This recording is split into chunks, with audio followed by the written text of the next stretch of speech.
The idea that challenging games is important is often seen as antithetical to the idea that games should be as accessible and inclusive as possible, including catering to players with varying difficulty levels. But is it true? It doesn't have to be. The argument on game difficulty pops up periodically.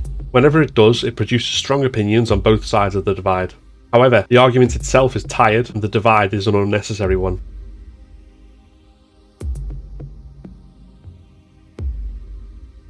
Hi everybody, I'm Phil and you're watching UnCapt Gaming. Let's talk about how you can advocate for the importance of challenging games and how you can support accessibility and inclusion at the same time.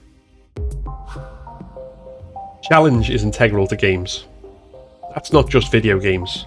It can also be party games, board games, tabletop RPGs, jigsaw puzzles or sports. Broadly speaking, there are rules to the game, whether explicit or unspoken, and an end goal. The challenge is to achieve that end goal within the rules. What the challenge is can vary. Assembling a jigsaw is a different challenge to getting out of the Spencer mansion unmolested by zombies, the best in an opponent in chess, guessing what film your drunken aunt is miming after Christmas dinner. In all cases though, challenge is necessary for the thing you're interacting with to be a game. However, it's important here to point out that challenge is not the same as difficulty. Difficulty is subjective. Not only because you're hard, maybe someone else is easy, but because it's entirely possible to be great at hard difficulties on specific games or types of game, yet struggle on normal or even easy difficulties of others. Being able to beat Smaug and Ornstein with no damage is a different skill set to navigating a maze of blue spheres to obtain a Chaos Emerald, or to guiding a bandicoot across a broken rope bridge. It depends what type of games you play, but also on many other factors. This is where accessibility and inclusion come in. Any advocate of challenging gaming should recognise that there needs to be a payoff for that challenge to be worthwhile. Whilst there will always be those who want to take on the impossible, for most there has to be a hope that the challenge can be overcome.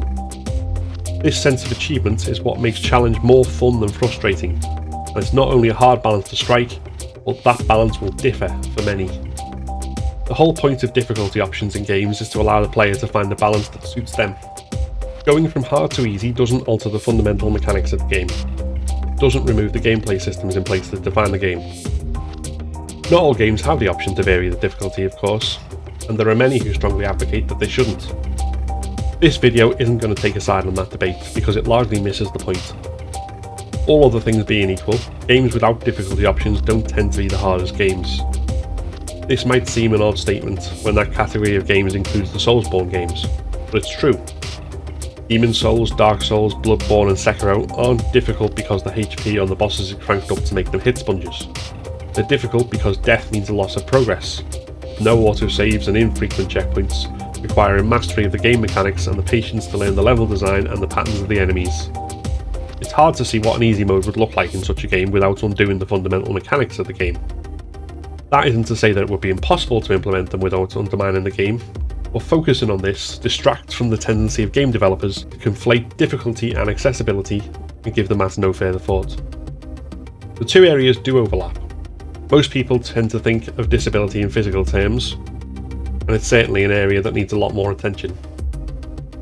Closed captions aren't as common as they should be, and audio description for the blind is next to non-existent in most cases.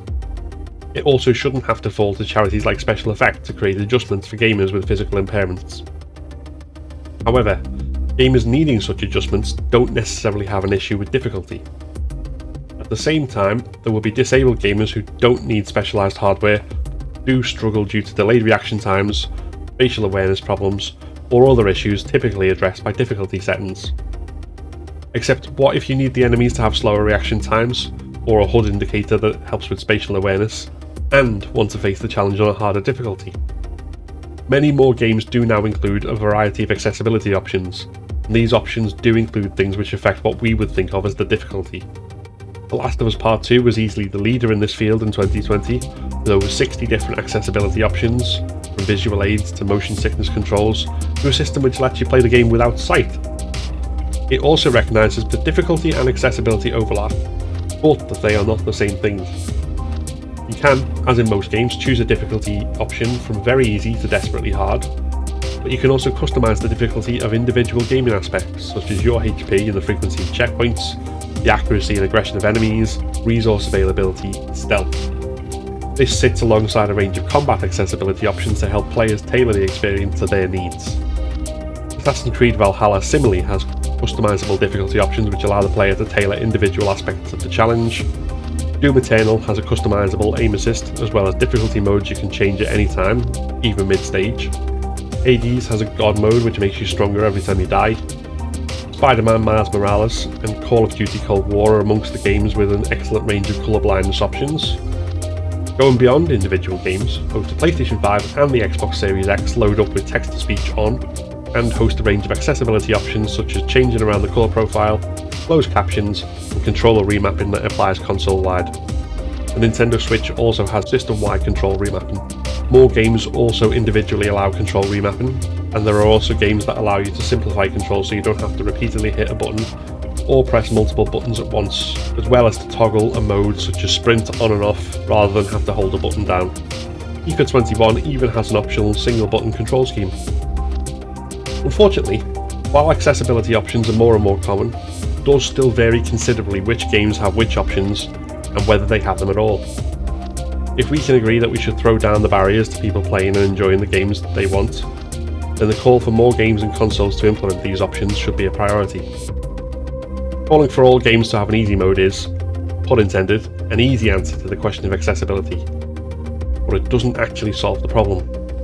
Far better to give players more options to customise their experience so that the game doesn't disable them, and strike the right balance in terms of challenge and payoff.